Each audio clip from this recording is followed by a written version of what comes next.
Welcome back to Hidden Power. This is a Pokemon podcast. We are still buzzing from excitement after the reveal of Pokemon Legends ZA. Because we are returning to the Kalos region, there are so many exciting implications with this. Could we see new Kalos regional forms? Could we see new Mega Evolutions? What we're going to be discussing today is why a game set only in Lumio City is such a great idea. Today we're going to break down the definition of a Legends Pokemon game and so much more. My name is DustyGogoat. Today I'm with the LumiosePost. Hello. SoulSilverArt. What's up? And a returning guest and friend, Jake Steinberg. Jake, welcome back to Hidden Power. How you doing, man? Oh my God, doing so well. So glad to be on this pod on this very day, the first and only March 5th, 2024. So many fun things going on in Pokemon these days. Yes. I feel like now there's a degree to which this period of time is even more fun than when a game is out. Oh, you yes, know? absolutely. There's a degree of This that. is when we So thrive. I love this. So Jake, just for anyone who's listening who don't know who you are, do you want to give it just a little bit of context of who you are and why you're on the show today? Sure. Yeah. Okay. So I'm Jake Steinberg. I have a YouTube channel, youtube.com/@JakeSteinberg, and I do a weekly show there called Catch My Drift, where I talk about my perspective on video games. I've been doing a lot of Pokemon content lately. I've been streaming Pokemon Heart Gold, having the freaking time of my life, dude. Going back to those games, seeing why everybody loves them so much. But otherwise, I am a writer, primarily a screenwriter and comedian. I do a lot of story consulting work. I have a master's degree in fiction writing.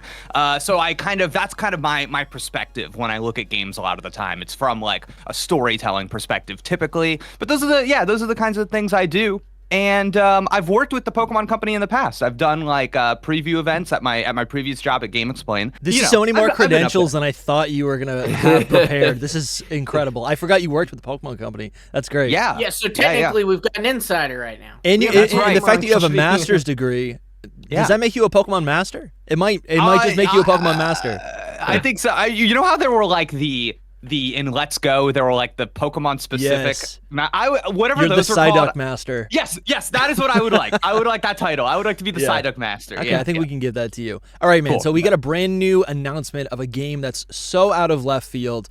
It's Pokemon Legends ZA. It's a return to Kalos, which I think is important, right? It's not a Kalos remake. I think I'm personally kind of sick of the remakes unless they're just ports. Lumi and I can hash this out later on what that actually needs to be and what that needs to look like in the future. But I'm excited to return to the Kalos region, presumably from a new time period, right? Like Legends Arceus, right? I'm also excited to see, this is the big thing, this game takes place entirely in Lumio City, right? This is the analog, the real world analog to Paris. And I think a lot of fans are kind of split. I think I've been seeing a lot of discussions, a lot of comments suggesting that this actually might be a detriment to the game. However, what we're going to be discussing today is why a Pokemon game set in one single town could actually be one of the best Pokemon games of all time and one of the most fun experiences. What are your thoughts on Legends ZA? And let's just start with opening thoughts. This is for me, Dusty? I'd like to pass it off to you. We discussed it. Lumi and Soul discussed it a little bit already. But yeah, cool. But this is going to be an open conversation. We're going to jump in. Great. So first thing, I think, so I let off saying like I'm a writer and I really like storytelling. And I think like writing, in one regard, it's words on the page. But in another regard, there's so much story as a brand, right? When you go from game to game. Yeah. And there's a part of me that's almost like, what is the story being told in terms of defining what a Legends game is? And I'm so interested in that. I'm so interested in why as a company you would use that word again. Yeah. What are you trying to build off of? What was important to you about the first one? And I think like for me, I see the word Legends and I am so excited about Legends ZA. Two big reasons. The first one is that in Legends Arceus, the thing I think I enjoyed the most amount of about that game was the game feel, how it felt on the sticks. And that was locomotion and the ability to like the direct control you had with the world and with the Pokemon. Also with your character, with the playable character. Rather, I think Legends Arceus is one of the only Pokemon games where like the main character actually, or the perspective I guess that you play through is actually through the player. like the human character, right? Yes. Where every other 100%. game you explore the world through the Pokemon, and in this game it's like you can lose your Pokemon to a battle, and you're like you're still being attacked by wild Pokemon, which is great, which is so great. You exist in the world, and there is friction between you and the world, which makes it interesting. Like when I am creeping up on a bog and I see Psyduck taking a little swim, that Psyduck can notice me. Like he can notice me. Yeah. And he can have he will have a reaction to it. Yeah, and he will have a reaction to my being there. Yeah. And that to me was like, oh my God, I am in this world in a way that I've not been able to inhabit it in the past. And that was so fun and cool. But yeah, but also just like, man, the dodging, the moving, the creeping, the aiming of the ball, throwing a Pokemon at another one, throwing a Pokemon at a tree, knocking down the tree, getting the resources. There was like a 15-second loop in Pokemon Legends Arceus of what that gameplay experience was that I just liked. Yeah. I just liked being in there and walking around and collecting my resources and doing stuff like that. And discovery, like finding the alpha guys, so finding like a big boy, you know what I mean? It was like that was always fun. It was always fun. Every time you found a new alpha, it was fun. Yeah. So I think way the music would change when you like the red eyes, you know? Yeah. So I think there's so much in Legends Arceus that really like spoke to me and spoke to like why I like video games and brought that into the world of Pokemon. And I think I even just enjoyed that like it was a departure at the time, right? The idea that a Pokemon would attack you, the human player. If you would have told us that before Legends Arceus, we all would have said, well, they're never going to let that That's happen. a fake 4chan rumor. Yeah, exactly. So yeah, the fact that they like made it, I don't know, man, just like all of those, I think like Game Freak gets a bad rap sometimes for being like resistant to change and resistant to, I mean, they're really consistent, right? Yeah. Which I think over the years, at times, every 10 years, it gets boring, and then they're forced to reinvent themselves. And this was the first, this was the first departure where the game actually, like the core gameplay was different, not just like they, changed out gyms for trial captains or something, right? It was actually a completely different genre of game. We did have we spoke to Dr. Lava like a month ago. And one thing he did talk about is like how he's seen interviews where like basically the older Game Freak employees will kind of be walking around and like look down at people's papers and be like, that's not the Game Freak way, like so they kind of have built a reputation to being resistant to change, Definitely. Yeah, I think Dr. Lava had also he kind of revealed to us that Game Freak follows a very similar philosophy to Nintendo. I think it's called, Jake, I think you and I were even talking about this off air. Is it called Blue Ocean? That's correct. You get the most out of this easy, accessible thing that you get really good at like developing for this one thing and get that. You see that a lot with I think the classic Game Freak games too, especially in like the DS era. Yeah. You see like, oh man, like it's crazy to think, but they're like, I think you can argue that Game Freak was making the best looking games on that console. Interesting. Okay, yeah. There's so many jumping off points here. I want to go back a little bit, right? And the focus, I think, is what defines a Legends game, but then also how, literally one game is not a pattern, right? I think there's going to be a lot of things that are lost. There's going to be a lot of things that are consistent from Legends Arceus to Legends ZA. But I think also it's like the big question for me is these things that we love in Legends Arceus, the exploration, the nature, right? Interacting with these alpha Pokemon, all of these things, the legendary Pokemon, right? How is that going to translate into a game, in an urban setting, right? Something that's like, you know what I'm saying?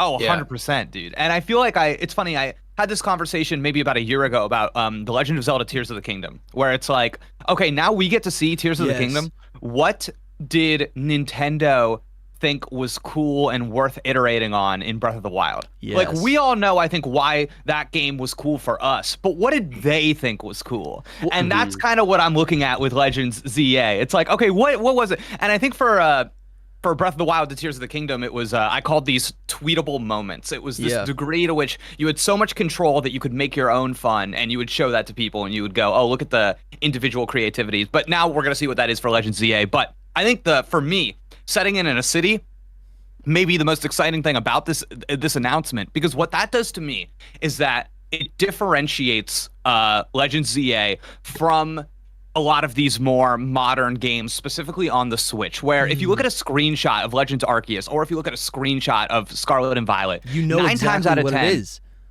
And 9 times out of 10, you're in a big open place that, to be completely honest with you all, is hard to identify outside of like what kind of biome you're in. Are you in a forest? Are you in are you out by the beach? Are you in an icy place? Like those things kind of all there's a degree to which it's open. You go find your own fun, you explore. It's like that's the philosophy of the game, but they're not as authored. They're not as as specific in that. Whereas if you take a screenshot of a Game Boy game, a Game Boy Advance game, a DS game, you know what you're getting.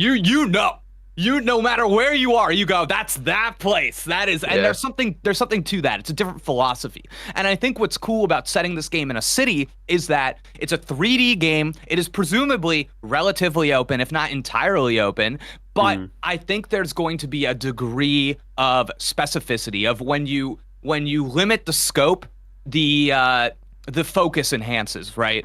And I think that's what's so exciting to me, is having these specific authored things in the world of Pokemon, because Game Freak is still very good at those. There is a reason why Game Freak is so good at character design, because they get to focus in, and it's just this one thing that you're looking at, and it's like, okay, how do we take a snapshot of this character's essence? And I want that in the world. I want that in, you know what I mean? That's why they were so good at like making sprites for different Pokemon, you know? It's like, it's a snapshot of essence. And I want that signposted throughout all of Lumiose City. I want this place to be, oh, I know what area of town I'm in because I see that thing and this person and this thing. I want that degree of it's authored. It's not an open plane. It's not an open environment. It is a specific place that you're supposed to have specific memories and ideas about. That's what I'm looking for, and that's what really excites me. I love about this. It. Yeah, you guys can jump in at any point, but this is making me think. You know, I feel like Sword and Shield, the gameplay was so linear and felt so like outdated when that game came out. But the locations, in the moments, right? They do align with what you're saying. They do feel authored. Even Pokemon Camp feels so intentional. There's little details that make it feel like you're having a unique personal experience. And I feel like we lose a lot of that in Scarlet and Violet, right? And I think you're right. I think Legends Arceus felt so great because of some of these things that you're saying. Do you have any thoughts on this, Soul? I mean, I'm still just like, I agree 100%. I'm just like thinking, what is Game Freak capable of as well? That's I'm true, thinking the like negative side of it, unfortunately. Just exceed expectations. He's our resident Grumpus. I agree with you. I'm just like, man, what is it really going to be like? Yeah. You know, I want what you're talking about.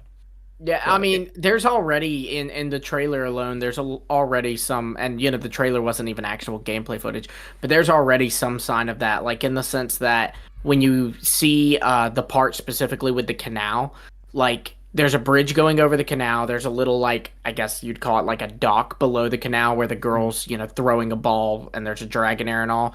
Like, that's already, they're adding layers to the city, which is so much more than was in the original Lumiose City. And I think that's kind of something that Pokemon fans go, is they say, a Pokemon game set in Lumiose City, well, I've been to Lumiose City. Yeah. A Pokemon game would not work in Lumiose City. And they're right that a Pokemon game would not work in set solely in X and Y's Lumiose City. I just think people don't grasp that this is not going to be X and Y's Lumiose City. I mean, they do say it's going to be ambitious, you know, they're like, you know, ambitious, I forget, and what the other word they used to describe it was, but I expect that. I'm just also keeping myself like leveled, because I just, you know. I really understand where you're coming from too, because I do think that something that is going to help Legends ZA that Legends Arceus didn't have the benefit of is expectations. And I think that like there is a degree to which I think most Pokemon fans now understand that the Legends game is not the one that is you're supposed to get like tons and tons of content for, and it has a great life years after it comes out, right? Like the Legend, it's a game that for a Pokemon game is more focused on getting from A to B. It is more focused on that critical path, and I'll be honest, that is kind of more the kind of game that I do want. I kind of want a little. I'm just hoping that like that scope leads to it's kind of trite, but like a quality over quantity situation. I'm hoping that, you know, not having to develop huge open sprawling environments where Pokemon are wandering around for the first time gives them the opportunity to go in and treat things with specificity and care, because none of the stuff that I'm talking about is, in terms of technical development, difficult, right? It's just like quest lines and moments and so I'm hoping, especially since now this will be, you know, however many big 3D games we've had on the Switch, I'm hoping that those development tools are at a place and their staff is at a place that they can go in, take all of this stuff that's already been made and say, okay, we can do this. It's more filling in with what we want to fill in than it is starting from scratch, which I do feel that Scarlet and Violet and Legends Arceus in a way were ambitious in how much they probably did have to start from scratch. Yeah, you know? And I think also like I think a huge issue that plagues at least Scarlet and Violet is when a game is made to be open world and it's not as immersive, right?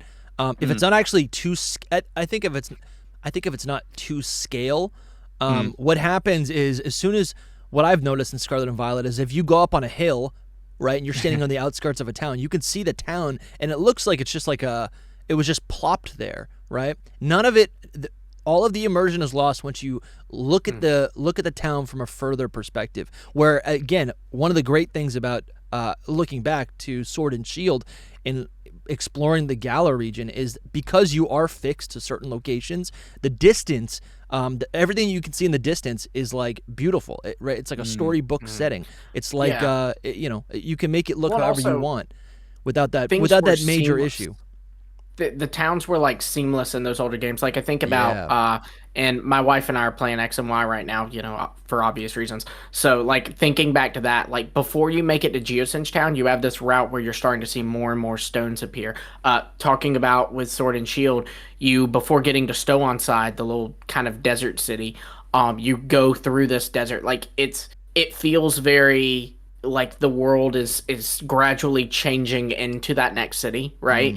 Whereas, like you said, you hit it perfectly with Scarlet and Violet. A lot of their towns just feel like they're just plopped right there. Like there's no transition into that city. It's just kind of, you're just walking through the desert, and then a water oasis right here in the city. You're sensing the assets, right? You're sensing the existence of assets that were put in a spot, and I actually think that a big culprit of that is when a game doesn't have a solid, tangible, or strong enough art direction. And I wonder how much of Scarlet and Violet's visual issues are due to the fact that, like, I think out of maybe all of the games on Switch, it has the weakest art direction. Yeah. I get that. Did Turner do the art direction for that game, or had he already left? He had already left for Plucky Squire? Okay, I mean, maybe that's why, you know, they had to hire a guy, and you know, it's figure it out. That does make me wonder about Legends ZA though. Like, you see this trailer. Obviously, it's a long ways out, but I wonder if I feel like they show this trailer because they don't have a set art direction already. I don't know. It's too close in development. The game had to be in development for years at this point, right? I mean, it definitely has been in development for a while. Like I was speculating that it might even have been in development before they even finished Legends Arceus. Like they were. I think that's not, that wouldn't be that unusual. I don't think. Yeah.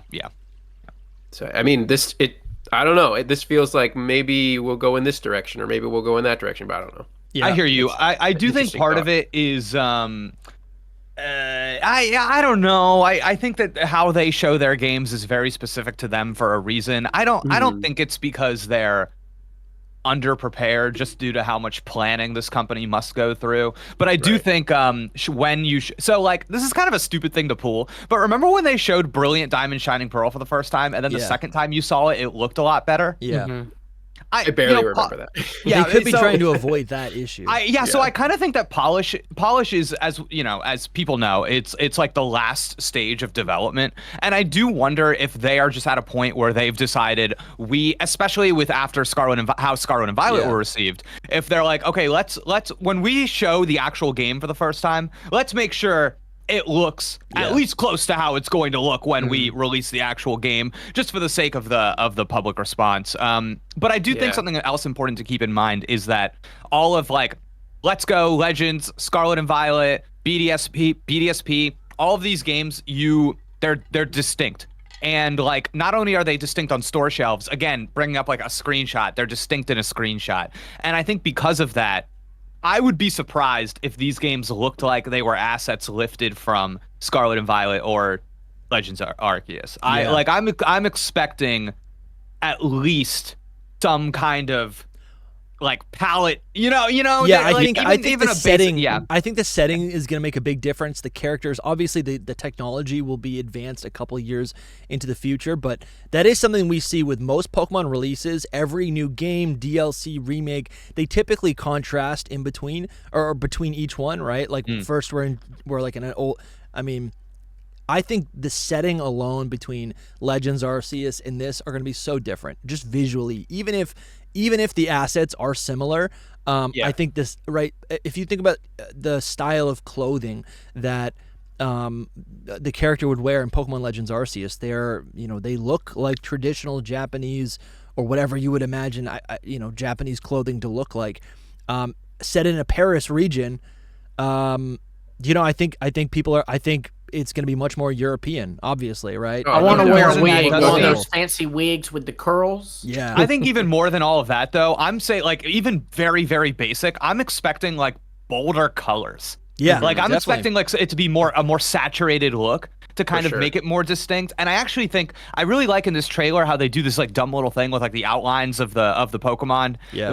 Because to me, I'm like, oh, it's kind of evoking like neon signage in a way, or like hologram. There's a brightness to it that I'm like, oh man, when we actually see this game, if we're walking through Lumio City and there are like light sources that look like cool and bright and like they're actually producing light, I'm like, hey, that's cool. You guys don't typically do that in these 3D games. Yeah. So, I agree 100% because of like the whole beauty and, Parisian vibe to the city and to Kalos, as for inspiration. So it's definitely going to have like more brightness to it. Yeah. Like Lumiose. That's like Legends kind of looked like a watercolor painting. Like that was the style they were going for. That's not hate on it. I actually love that. But obviously they changed that up for this. And that's like my big want from it too, is that Lumiose is based off of Paris. Paris is the city of love. So I'm not expecting a love story, but I want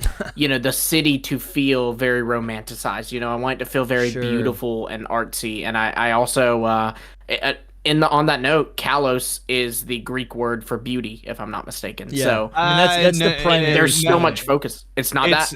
No, it's like an ancient Greek word that's similar to beauty. It's like Greek. The word for beauty in Greek is very different from Kalos. I can tell you that for sure. Yeah. Okay. Well, either way, like it is a word that means beauty or is similar to beauty. Yeah. It evokes that feeling, and that was kind of a big focus in the Kalos region. So I hope they still capture that in here. Like there's things, Lumio City was very much a city. I hope they add some like, botanical gardens. They add, you always see those like those looks where it's like someone from their balcony takes a picture of the Eiffel Tower and it's just this beautiful scenery, things like that. I hope there's those things. I don't know if you watched Loxton's video on it, but apparently if this takes place in the time frame, the 1800s, whenever they were rebuilding Paris or whatever. The Haussmannization, whatever that was. With, who was that? Like Georges? Where is it? Right here. I don't know the names, but he was saying that after that happened, it was known as the most beautiful city in the world. Yeah. I mean, there was what was the guy? He was like the prefect of Cyan. And he got to redesign Paris. And it was, at the time, it was ambitious, not only in its style, but in its, like, the improvements to public health and transportation. Yes. And there were these, like, spacious parks and all of this, like, very, what we would say now is modern infrastructure. Right, that was, like, this very cool thing that, like, contributed in a meaningful way to, like, public health and hygiene, which is cool. But, Yeah. Guys, I did. In case you can't tell, I did a little French study back in college. I love it. I love history so much. Yeah. I love history so much. Well, I think a figure like that is likely to show. Maybe we pivot a little bit. I still have a bunch of questions of like how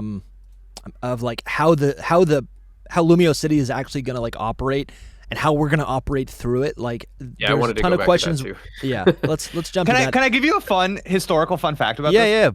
Yeah. So I think this is kind of interesting because this guy that designs Paris, essentially, this is Napoleon III appoints him, and part of his aesthetic design is made for social control.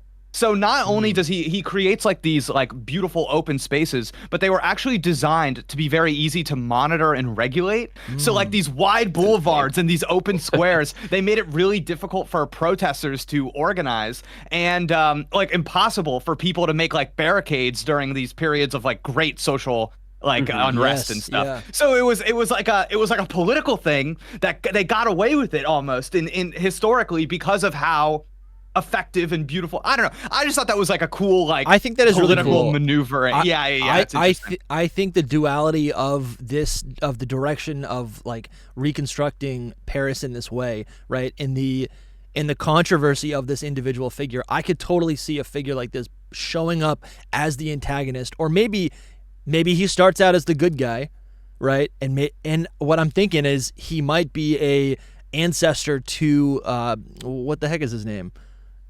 We were just talking about it. Lysander? Lysander, yes. Dude, Lysander is a descendant of royalty. He's the descendant of AZ's brother. Mm-hmm. So Dusty and I were talking off stream. We're wondering if we should become Lysander truthers. We've been like... He had a lot of good ideas. I don't know. Oh my god. He literally is based on Adolf Hitler. It's like I didn't, but he's not that.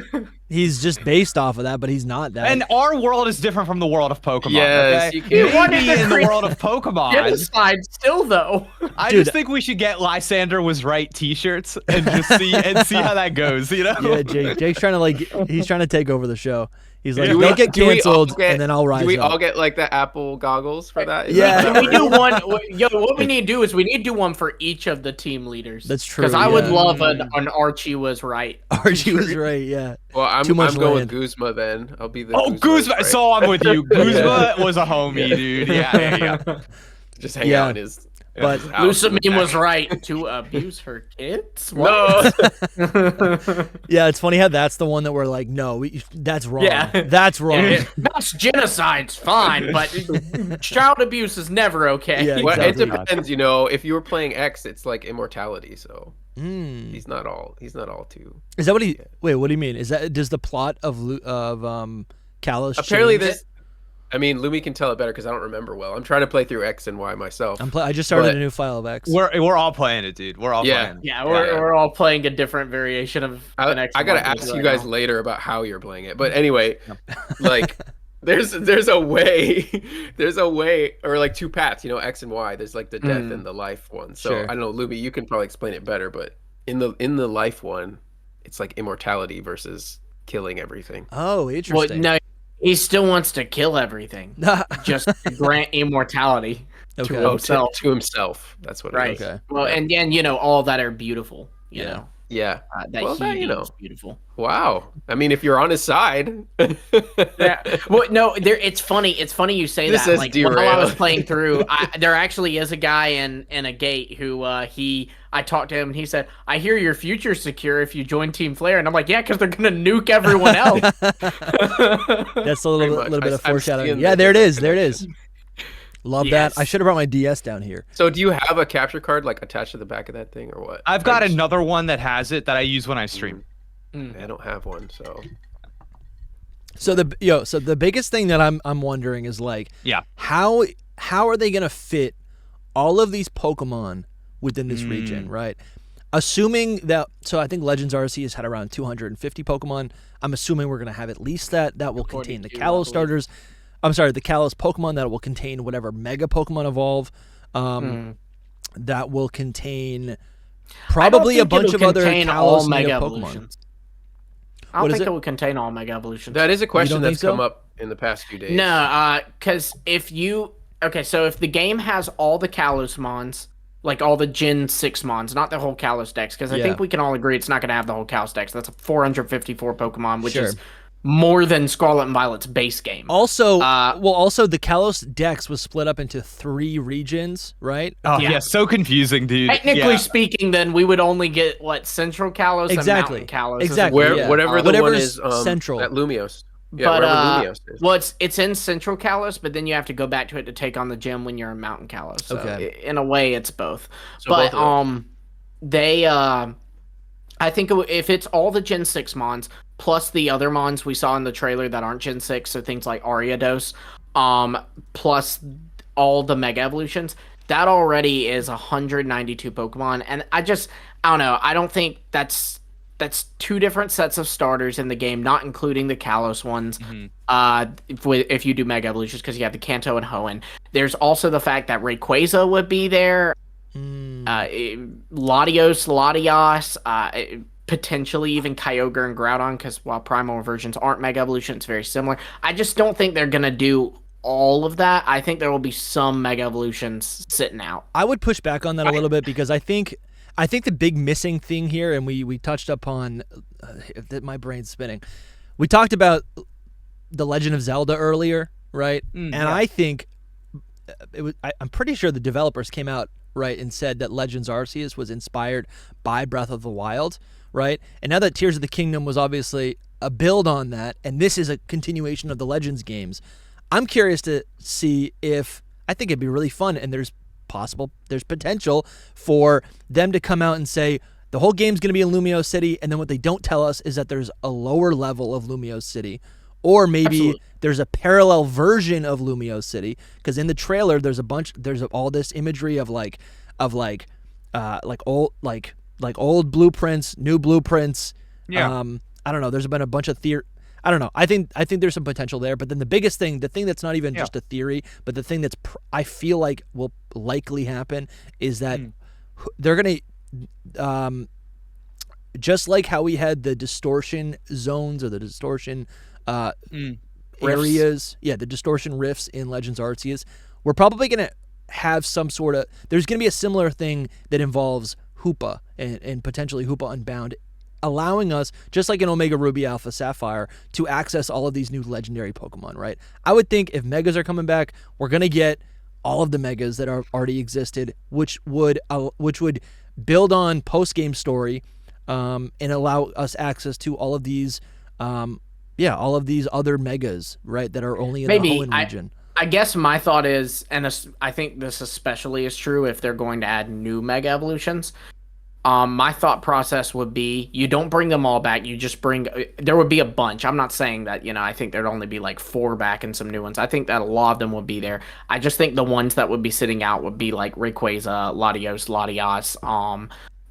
the Hoenn starters, maybe even Mewtwo. I don't think they can leave Mewtwo out.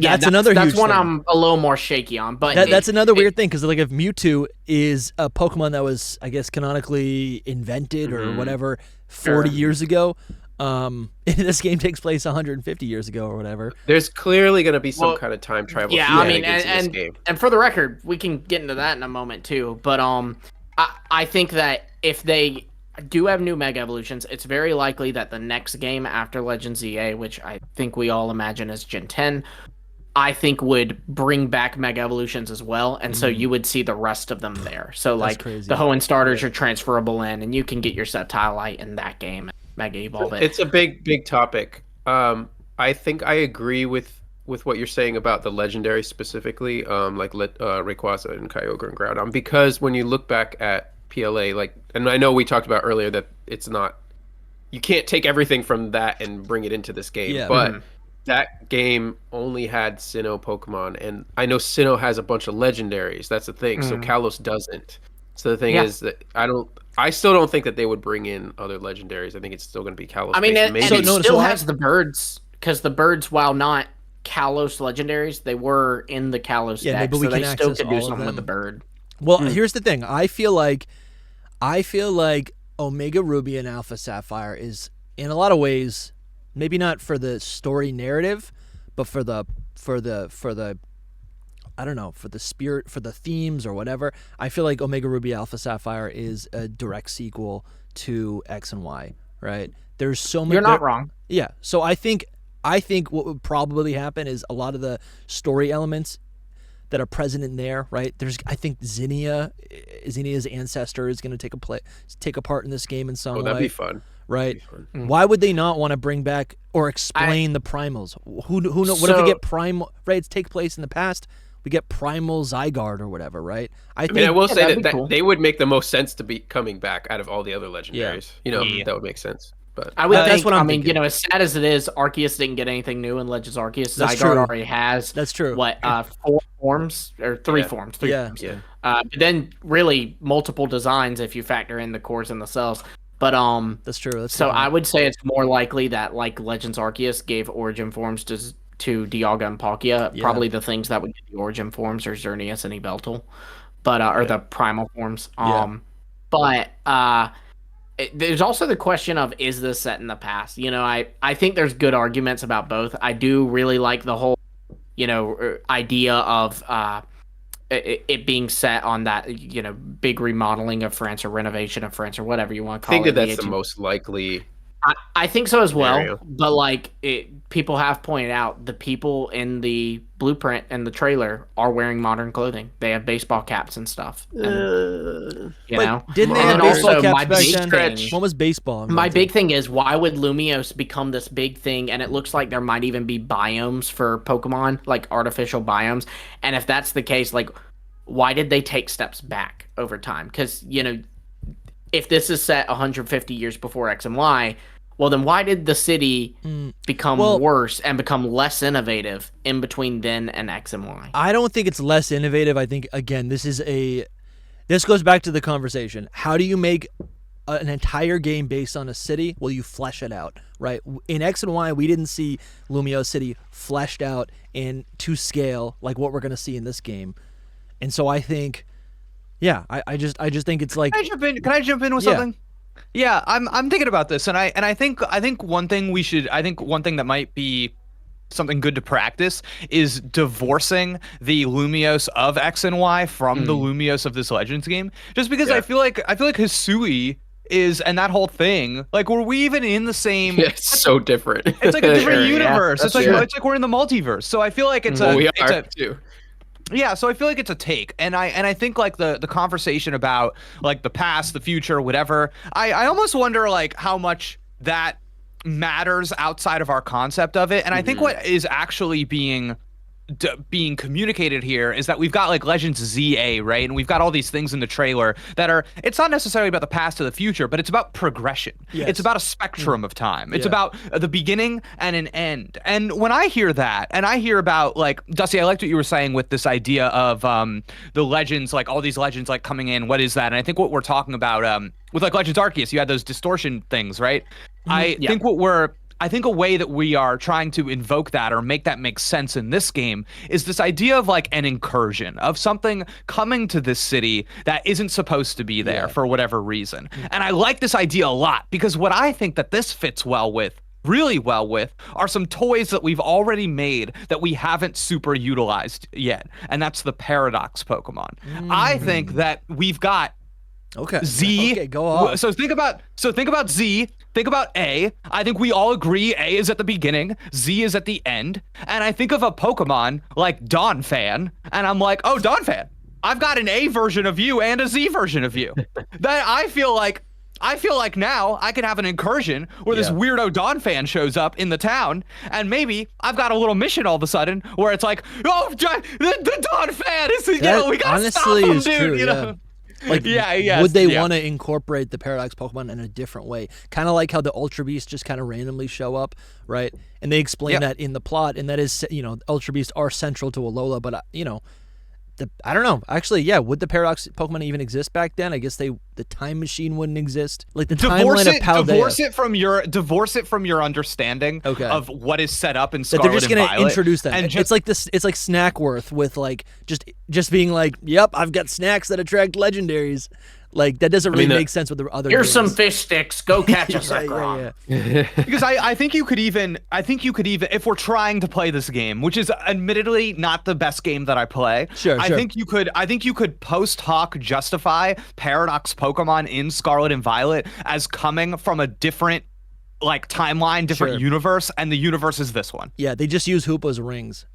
Yeah, you know what I mean? Like they just appear. We have access to them. I like that. I think you could write it any way to make it make sense. Yeah. You know what I mean? That's how it always is. You can always, exactly. You can always do that. But the thing that stands out to me is just the spectrum, right? Yeah. Is that there's the beginning and the end, and I feel like we made these toys in Scarlet and Violet, and I'm like, oh my god. You are symbolically showing me a beginning and an end for these Pokemon, you know? So I definitely see something in that, especially because this is still a Gen 9 game. Yes. I think that the theming should still be there. Even if it's not directly connected, the theming of it should be in it.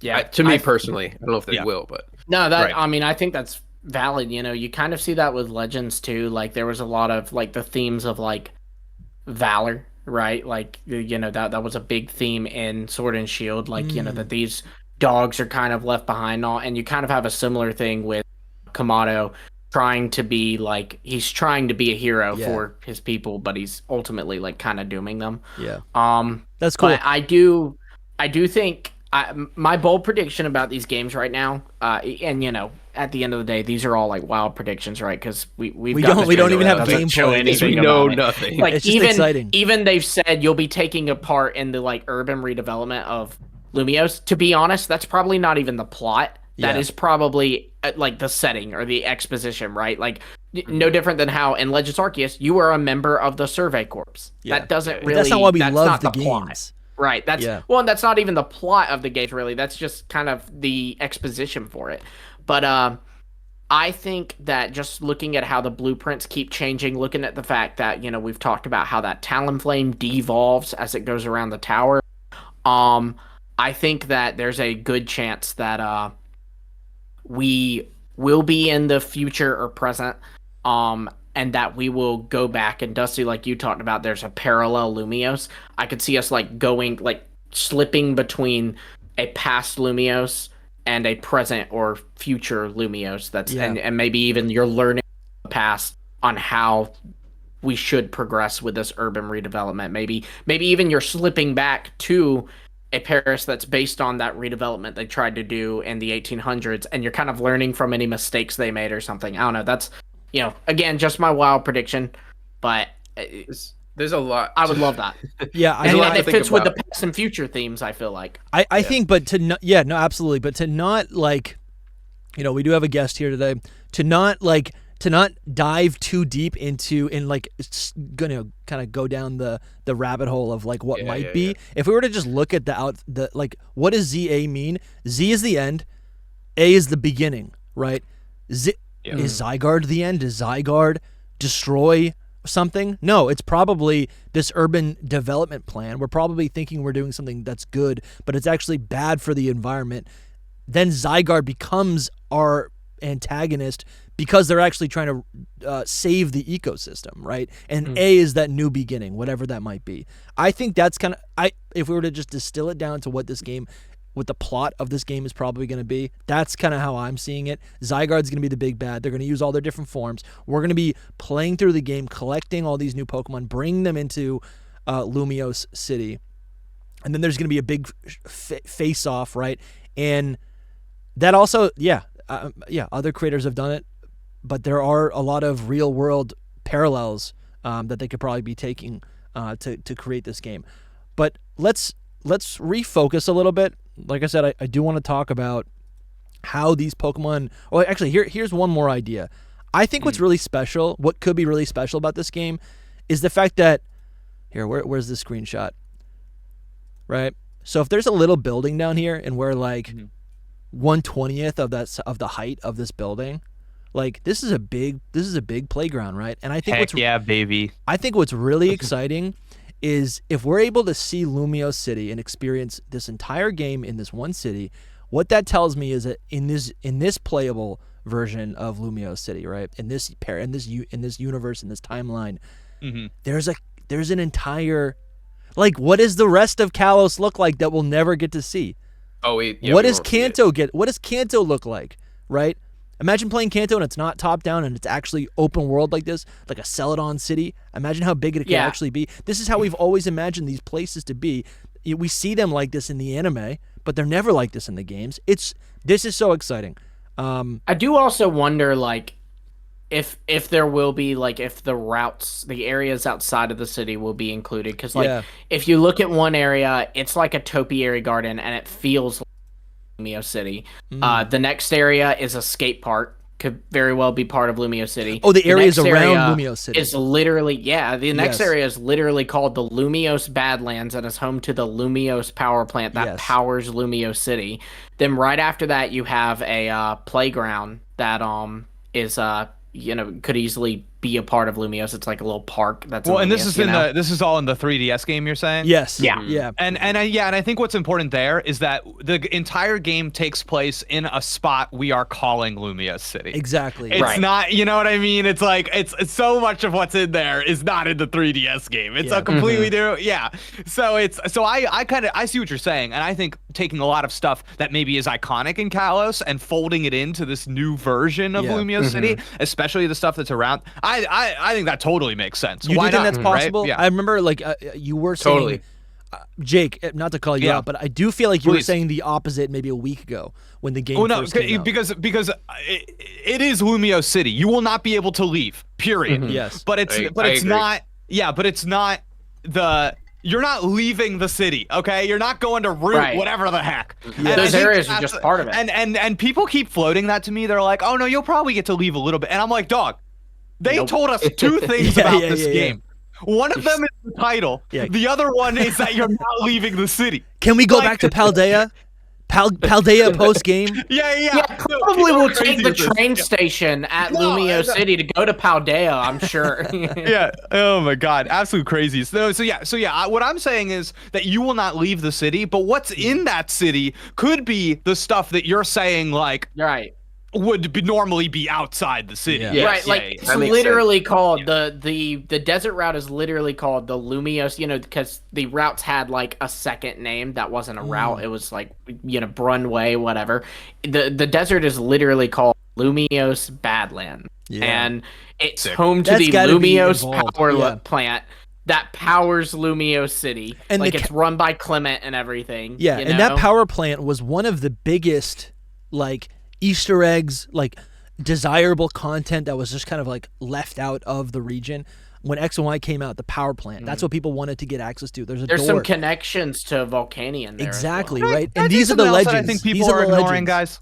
Yeah, I think something else people are ignoring here too is that we see the blueprint of this city, right? And we see like this visualization of it. But I think it's important to note that we don't actually see the city. And there is nothing in this game that tells me when I turn it on and play it for the first time, what if I'm just in an open field? Yeah. No, I've thought that as well. Sure. I've thought that. There's like Central Park in New York. I was gonna say this earlier though. No, like I would say even different than that, Lumi. Like, we see the city at the end, kind of where Dusty said that, but it doesn't mean that that's where it starts off. We're trying to like redevelop it or whatever. So this could be like the end goal. Yeah, these are blueprints. These are blueprints. Yeah. So like, and then when it goes back, we first get there, it's probably like all down and not really built up, and there's probably more fields and everything is very area like right here looks wide open. You just said there could be a whole area that they're like, that's the Badland, dude. That's and then you do something in the game and clear it out and develop it into something. That's awesome. That's what I've been thinking, that because it goes back to the whole topic of this episode, which is how does this all work? Like when we're in like a street, like obviously the street is to scale, so it's big enough, but where are you seeing like enough Pokemon that you can just like toss balls at them constantly? Because in Legends Arceus, you're like, you see so many, you're just that's the best part, to explore it, to like see things, to see a Psyduck in a little muddy puddle, And there's, I mean, you've got you can go into the sewers. We did go into the sewers of Castelia. We could go into Paris sewers. We've got the Paris catacombs. So like that's 3 layers. You know what I mean? And don't forget, the X and Y introduced a little thing called Sky Battles. Oh, dude. Yes. Oh my God. Yeah. that's the Tears of the Kingdom Sky Islands. Exactly, dog. I'm saying. Did you see our last episode at all, Jake? I watched a little bit of it. I don't think I finished it. Yeah. Yeah, we got there. We were just like, okay, there's sky battles, and there's also like the catacombs underneath, and it's like, the catacombs. This is Tears of the Kingdom too, because the first one was based off Breath of the Wild, so this is Tears of the Kingdom. Like, I wonder if they bring back inverse battles too. Remember that? Yeah, that was the one. I think there's a chance. There was just one. as like an Easter egg. You did it once in X and Y, if I'm not mistaken. It was a house. Yep. Yeah. I think you can do it daily, but it was. I think I'm not even 100% sure on that. But yeah, it was so weird. They implemented it. You couldn't do it with your friends. It was there's this one guy in a house on a random route. Walk in there. The types are switched when you battle him. That's it. Dude, what a rough draft of a video game, dude. And what's cool is like that is actually even interesting. I remember when the Ultra Beasts were announced for Sun and Moon, I was like, this is cool. If we're fighting aliens, they probably there might be a twist on the physics that they exist within or whatever, right? Like maybe when you battle the Ultra Beast, everything is reversed. I literally remember thinking that because of that one thing. But no, it went unused for 10 years. They did expand upon it in Oris. If I'm not mistaken, you could do inverse battles in the Battle Institute in Mauville City. And then oddly enough, they, every month they'll do like a global challenge or whatever. They'll do like this online tournament. In like the last 4 months of Gen 6, they did like, this month's is a inverse battle tournament. That was it. Yeah, that's crazy. Something else I think that we might see in this game that I don't see a lot of people talking about is trainer battles. You can see if you're enjoying this episode, please consider supporting Hidden Power on Patreon or YouTube channel members. Right now we have 4 tiers and the lowest membership starts at just $5 a month. Supporters get access to our secret Discord server and help control the direction of the podcast. Supporters also get access to our archive of bonus episodes. Okay, so our Discord honestly is popping. We have other creators in there too, which is kind of fun. It ain't just the 3 of us. We're discussing leaks when they drop. We talk about news. We'll be talking about how SoulSilverArt has, just garbage takes. It's so much fun. Place for us to connect. I'm in there every day. Also, we have revamped our merch store. So proud of every product that is in this store now. We have stickers, t-shirts, mugs, ball caps, right? The dad caps. These ball caps are embroidered. Look at this. It's literally an embroidered. So clean. You cannot get anything more high quality than that. I just got news. Do y'all hear that? Soulbasaur says that he even has his own merch. I'll talk for him. It's beautiful. Very cool designs. You guys should check it out. Very Japanese style. Even the front of the shirt has a unique logo. I'm getting one for sure. If you're invested in this show, invest in the show. Thank you so much for watching, and now back to the video. Dusty, I think as a transition point, I will say that as in preparation for this episode, I wrote down a bunch of different ideas of things you could do in this city. Yeah, let's hear it. Yeah, okay, cool. So I was thinking a lot about like open world games and the kinds of like side missions and things that you do in open world games that Pokemon could pull from.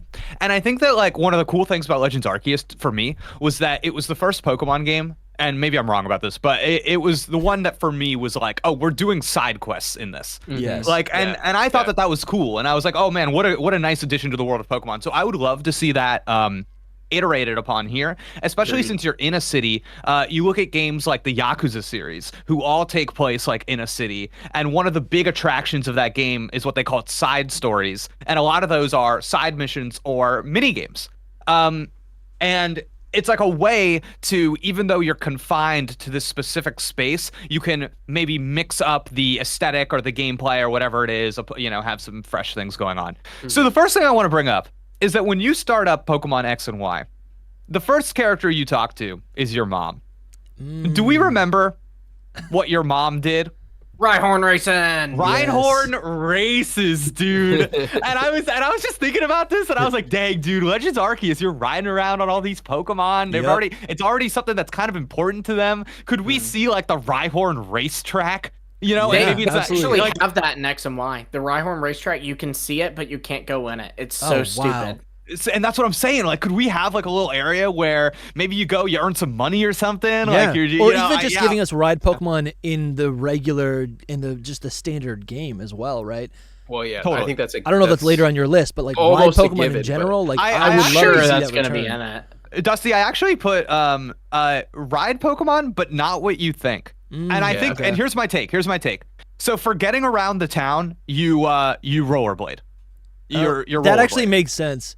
And I think that like it's more contained, right? And I think it'll be better for getting around a more contained environment. And maybe they can even add some traversal stuff on top of that to be interesting or whatever. But for when you need a Pokemon to interact with the environment, I'm actually saying no ride Pokemon, because I think this is about Pokemon and humans having synergy. And I think what we're going to see in this game is actually more in line with the Synchro machine. Wow. So I'm which thinking is like HMs, right? Is that kind of what you're alluding to? Kind of, but think about this. It's like, okay, I've got a little mission I need to do, and maybe it's like, oh, there's a balloon stuck up in that tree. Okay. And I take out my little bird Pokemon, and I take control of him, and I go up and I get that balloon. Wow. Yeah. And that's, you know what I mean? And I want like different ways of interacting with the world that are simple. Yeah. I'm also, not talking Yeah. No, just, I mean, this isn't like a hint, but just, the first thing we see in X and Y is the camera is following the fletchling, right? And I think that the trailer for ZA leans into this a little bit too, right? Kind of positioning you in that perspective. Yeah, from Sylveon or Pikachu. And I think that, and I don't want people to get the wrong idea. I'm not spelling out some like super ambitious video game mechanic. I'm spelling out like, oh, I turn into Machamp and I press a button and he breaks down a breakable wall. But that's nice though. That makes sense. Yeah, dude. That's so instead nice. of using an HM, you would transform into the Pokemon to use the HM. Right, and I would hope that there would be just a smaller, just a greater degree of freedom to it that gives the illusion of more possibilities, even if it doesn't necessarily, capture that completely. I do still feel like we gotta ride Gogoat. Come on, dude. Yeah, I do think there'll still be ride Pokemon, but who knows? I did have this idea that maybe I do think the Synchro machine mechanic will be involved here somehow. I mean, it could be for Gen 10, or it might have been for this. But going back, we don't have to go back to this, but going back to the future and past thing, I almost was like, maybe we are in just one time, and then we synchro machine into like Pokemon in the future, and they can do like tasks or something. Do you know what I'm saying? Or in the past, you synchro to them in the past so that they change things for your future. You know what, dude? There you go. Something like that. But that's just like a little bunny trail of the synchro machine. But these are like the tier memories in Tears of the Kingdom, right? Except you can control the past. Yeah, that might be. It might be. I should have played that game. Dang it! Listen, they work together.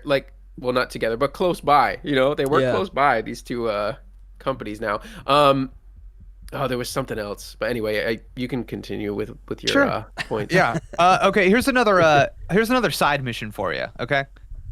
Photography. Yeah. Oh yeah. Naturally. Okay. Yeah. Love that. Yeah.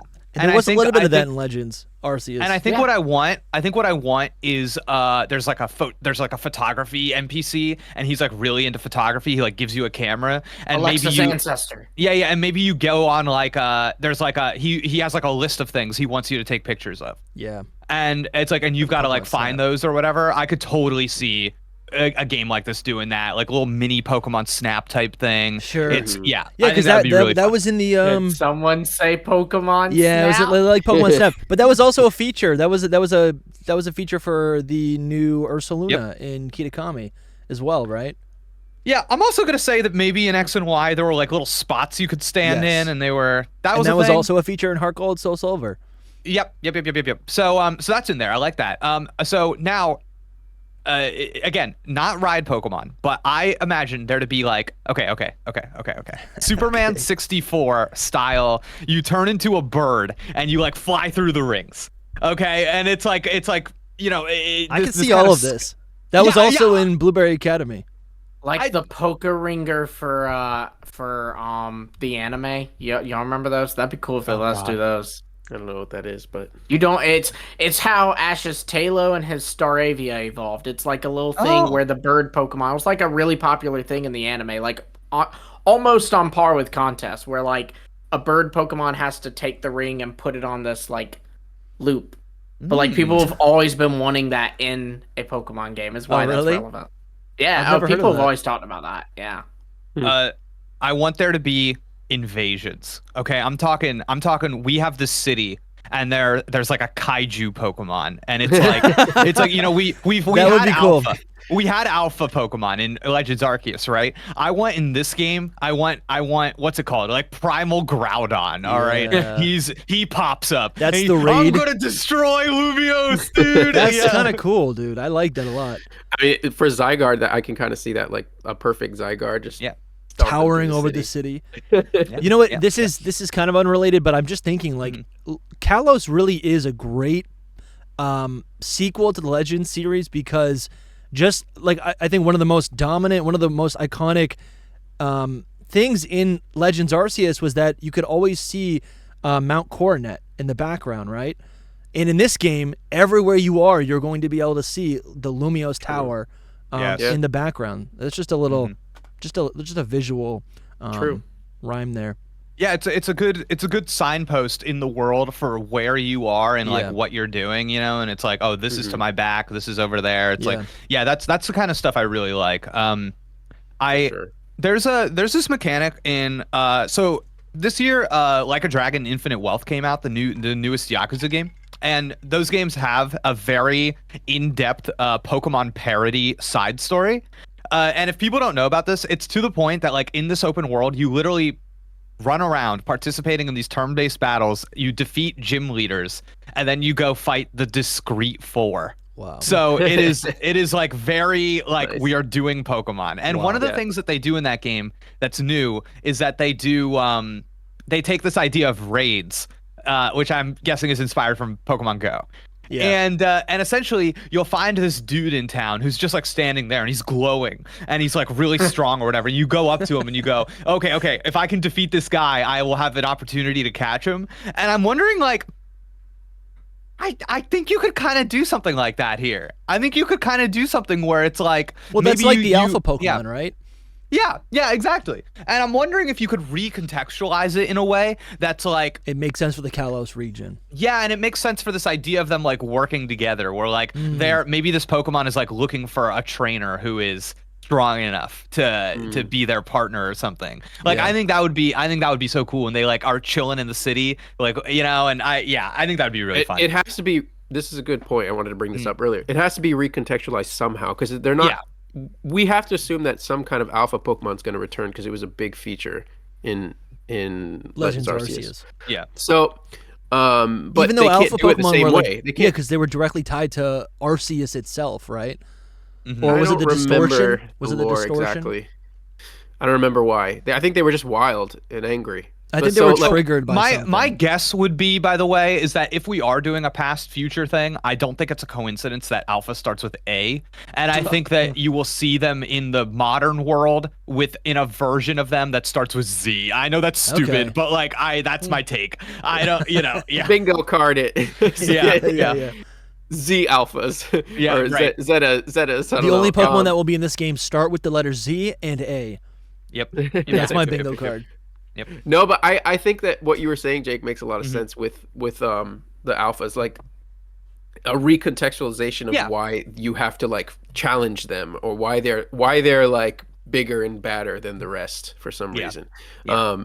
But also talking about what you were talking about with Yakuza, I almost was going to say, Dusty, you should just pull up some I don't know if there's bad content in it or anything, but just like gameplay of it, because I did this the other day. I was like, what would a Pokemon game look like that's kind of the same as Yakuza? Because I've never played it, but I've seen it, and I was like, but I did never watch full-on gameplay. So I pulled up some gameplay and I watched it, and I think I saw exactly what you were talking about. Like it looked like Pokemon but with humans. And I was just like, all right, this can work. This can work for Pokemon. Like, it felt, I don't know. They're both Japanese, right? Is it a Japanese company that makes them too? So those are they're Sega published games. It's RGG Studio. But super Japanese games. This was the first one that took place in Hawaii though you can still go to Japan. So that was kind of cool. That's cool. But I mean, listen, dude, if they said like, oh, we're gonna take inspiration from like the Yakuza battle system, this is turn-based. And has a lot of similarities to Pokemon. One of the things I really like about it is that when you're controlling whoever's about to attack, you have an area in which you can move your player, And like if I attack somebody and I knock them into like a car or a wall or a trash can, that will actually do extra damage to them, and they'll like fall into it. It's like it's really cool and dynamic and well done. But you know, they really cool they game. One of my favorite games of the year. They implemented something like that in X and Y. You had like you would occasionally in battle see like a sand pile or a tree behind you, and if you use certain moves, you would like get an item bonus from like, oh, your Pokemon knocked down the berries from those trees. Dude, I completely forgot about that.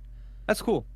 All I'm saying is, if it's like this, if it's like this, I'm so happy. Like it just looks so good. I think it will. I think it can't look. It's not gonna look like X and Y. Like I think it will look like this. I've never had that idea in my mind. Like we're talking about 3DS to Switch and completely different. And I love bringing this up too, because I think something that gets overlooked sometimes is that there is kind of something happening in Japanese video games right now where these long-standing franchises are reinventing themselves and reinvigorating themselves. The Yakuza series for 20 years was an action-based game, and now it's turn-based. And that change was incredibly successful for them. It reinvigorated the franchise, best-selling entries by far. And you see something like Final Fantasy VII Remake and now Rebirth, who long-standing franchise reinvented themselves with a new combat system. You see stuff like the Persona franchise and even Zelda, reinventing themselves. And you have to wonder if on some level there is some inspiration happening. If there are, these games are inspiring other games. These people work in close proximity to each other. And if we are on the precipice of a Pokemon game that is influenced or inspired by Final Fantasy VII Remake or Yakuza Like a Dragon, oh my God, because those games have good ideas, dude. Yeah. Really good ideas. Yeah. Is this available on Switch? I think yes. No. Okay, great. I'll watch a Let's Play. It's so good, though.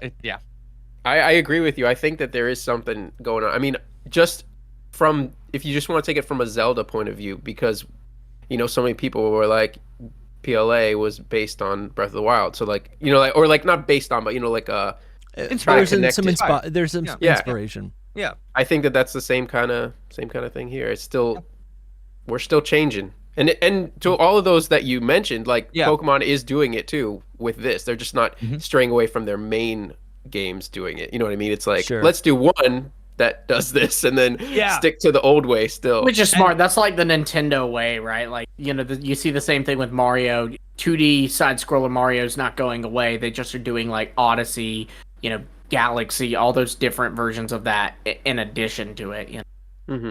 And I think while we're talking about inspiration, another game I want to pull from here is the Persona series. I think famous for having a mechanic called social links. And this is something that, like, I think makes perfect sense for a Legend ZA. We go back to Pokemon X and Y. Who do you have? You have your friend group, dude. You've got these these group of kids that you're buddies with that you don't, that I think they were always supposed to play a larger role than they ever really did. Yes. And I wonder, like, okay, how do we reinvigorate this idea of having these friends going on this journey with you, or just like being around in this new context, in this new Legends ZA game? And I think, like, man, we already kind of had this. It's not even that much of a stretch, because what you do in the school in Pokemon Scarlet and Violet is not that dissimilar from social links. Yeah. So already you can see the seeds of this idea, and having different friends doing different things around the city. And it's like, oh, this is my friend that is really into Rhyhorn racing. Yeah. And, and you go and you do the Rhyhorn racing thing with him, and that levels up some ability that you have. Just like this idea of having these kind of like totemic relationships in the game. And when you do like a quest line or a mission that involves that person, you level up not only your relationship with them, but something also in the game. I think like you could totally see something like this happen in Legends ZA. And it makes me really curious about not only the social links with like characters in the game, but if there will be any multiplayer element to this game. I was just gonna say, because if there is not multiplayer, or because I'm forgetting. You can't even trade. Can you? You can't even trade in Legends Arceus. You can trade. You can't. Remember, it does they shoot the rocket. Yes. Okay. Yeah. Yeah. So if the only thing we can do in Legends ZA is trade and we can't battle. a great way to still incorporate some sort of raid system, which is still a lot of fun, or a great way to extend the life of a game, is to, use those 3 other best friends that were in the X and Y game. Maybe you reinterpret them, they get a gender swap, they get a new personality, and now those are your buddies. And when you do any sort of raid system or boss battle, they're there to kind of help you along, right? Because another thing with Legends Arceus is I felt so alone, because you are, and that's the theme of the game. It's like it's you versus the entire region of Hisui, right? This game doesn't seem like that. I think there's gonna be a lot of trainer battles. There'll be tons. It'll be a bustling city, right? You're gonna have your friends, but it's likely to also still not actually be able to connect to other. You can't battle your real life friends. So, and the one reason that I'm like curious about the multiplayer, the thing that kind of sets off a flag in my head is that I think we all agree that this game will have much more. The clothing options will be enhanced from Scarlet and Violet, and I almost anything think, could be more. Well, yeah, and I almost think that this game explains why the clothing options in Scarlet and Violet were so limited, because now it will be a marketing point in this game. They do that stuff all the time. It's so true. And I get it, because I think something that the Pokemon Company does that people don't realize they want is how they get criticized all the time for like introducing a gimmick or a mechanic and then taking it away. Mm-hmm. I actually think what's happening there is that they're trying to make each thing that they're selling distinct enough so that you attach memories and identities to that specific game. This is the one where this. This is the one where this. Yes, so that you eventually feel nostalgic for it. Yeah. And I think that something that they did with Scarlet and Violet was, you remember how I said like, oh, if you take a screenshot, it's like kind of hard to tell, like you don't have any. The thing that you have attached to it is you take a screenshot and you see what uniform that kid's wearing, and you go, oh, that's Scarlet, dude, because he's got orange pants. Yeah. And I know that's dumb, but it's one of those things that it's like that was how they were creating an identity around those games. And I think you can create a new identity around Legend ZA by, we can all imagine it, that trailer that just has the characters swapping between all the outfits. And you go, oh my God, look at all the options, dude. Yeah, it's like, I think we can all see that. But I think the thing that's confusing to me is that when I see all those outfit options, it's part of what that does is that it makes it so you can have 2 player characters next to each other and they are visually distinct from each other. And that's like part of the reason why you even introduce something like that. Right. And I'm like, so I'm torn because I think my brain says this is not the multiplayer game, because Dusty, it's funny, you were talking about like giving this game like life after it comes out and giving it longer legs. I actually think part of what they're doing with these games is that they're like, no. Yes. You buy these, you play these, and then by the time you're done, you're ready to buy the next ones. No, that's true. Yeah. And we've been talking about this with, what is it? Yeah.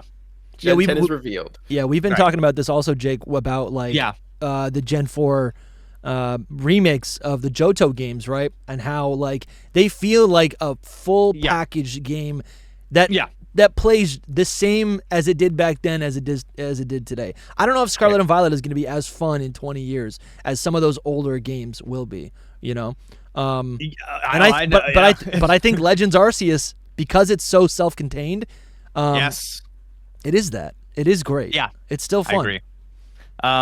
So I'm torn on the multiplayer thing because I don't know. I kind of think in some ways because I'm like, okay, so if you can play multiplayer, what is the utility of that? But then I remember in Scarlet and Violet, you have the ability to union circle and just have people, and there is literally no utility. So I'm like, maybe it doesn't matter. Maybe they could just run around with you and do nonsense. They could run maybe.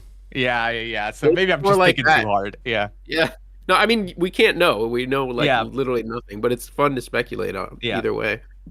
I mean, and I would like it too, just because even as dumb as it is, if I can go into somebody's game and we're just like rollerblading around town together, there's a degree to which I'm kind of like, and then like photography, taking pictures with your buddies, like, it's like, I'm kind of like, okay, those are the best parts of Scarlet and Violet, 100%. Yeah. I was gonna say that does go back to your point you made a lot earlier, which is like, what's the Twitter like moments or the social media moments that they're trying to capture, or like what did they see from the game? I feel like the biggest thing that's happened in in Legends Arceus and especially in Scarlet and Violet is like this whole like you did the synchro machine and it's just all over the internet. I can still post something from the synchro machine right now and get like 200k like or 2k likes on it. Wow, dude, that's a lot. You should do that more than. You can get a lot just from something like that because it's just so fun to like customize your own like scenario or picture of something going on. So I could totally see them bringing in like a player like interaction thing where you guys are just rollerblading and taking pictures of each other with your Pokemon and then you post it to the internet and it's like, oh, it's popular. It's staying in people's minds. It's Dude, you know. So I have a vision for this. Or remember Legends Arceus, the photo studio? Yeah, I forgot that was there. Legends ZA, little short movie studio. Yeah, well, there was. It's that next and Y. Yeah, that's what I'm saying, guys. I know. So we make little scenes, post them on. You know, you have a degree of control over your little Pokemon. You can. I think it makes sense. I think I think they're going in that direction either way because like not like Mario Maker, but like that people are making their own things that happen. I mean, I think. Yeah, it's very popular right now. Cool. I just hope this is such a stupid request, I admit, but I just hope that, like in Legends, I can send all my Pokemon out at once. Yes. Oh, that is my favorite. I'm taking that as a default. Lumi, that is a sweet treat. That is a sweet treat. That's so I'm glad I'm not the only one. Yes. It goes back to what Jake was saying about like what were the most successful things about it too. Yeah. You know, and that I think this is where it started was in Legends really. And I mean, I guess Poke-Me or whatever it's called in X and Y is where it really started. But yeah, here it's like, oh, this is where the like I can take a picture of all my Pokemon at once thing started. And I love that you can take a picture with your team. Jake, this is the same exact feeling that you get in Heart Gold when you take a picture with your whole team. You can't do that in any other game. It's Legends Arceus, and it's Heart Gold. Dude, in my Heart Gold stream, when I got to that point, I had no idea what was going to happen. And they took a picture of my team, and all the little pixel guys showed up next to me. I like had an emotional break. I could not believe it. It was shocking. It was so cool. It is a great feeling. It's a great feeling. Oh my god! And in Legends Arceus, I feel like it was so cool because it was the rare time where everybody was like they were to scale, right? And that was cool to see them all next to each other in a way that felt like tangible. It was this oh god, yeah, no, sorry. But this took me down seeing them all next to each other. It is great. It's a great feature. Really good. Yeah. Is there anything else on your list?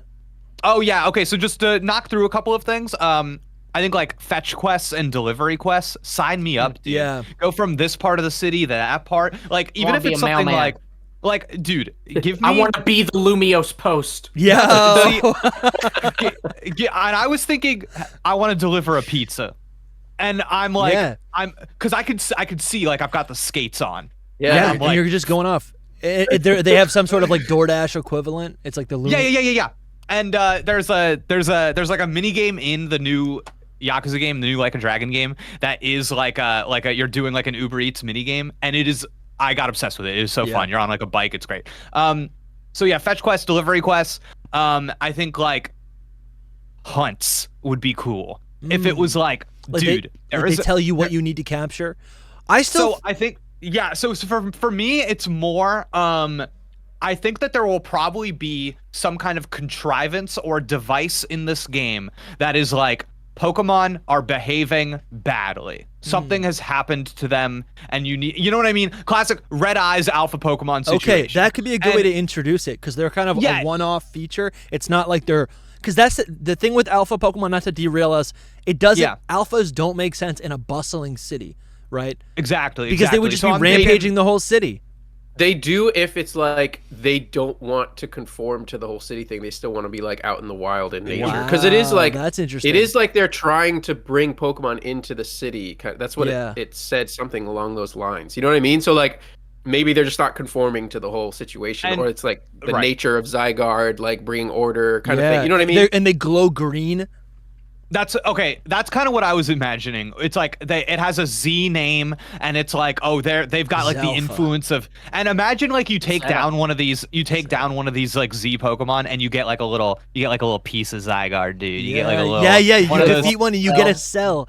You get his little percentage and it goes up, and I'm like, oh yeah, I got that puppy. But like, it would be so cool if there was like a little event that happened and you talk to somebody and they're like, dude, over in the northwest side of Lumiose, there's this, you know, Zuzu Gengar, and Zuzu Gengar is like terrorizing the people. And you run over, and you see Zuzu Gengar, he's like glowing angry, green, it's sticking its tongue out. Yeah. And then maybe you do like it's like a raid battle or something, and it's like you said, Mega evolves.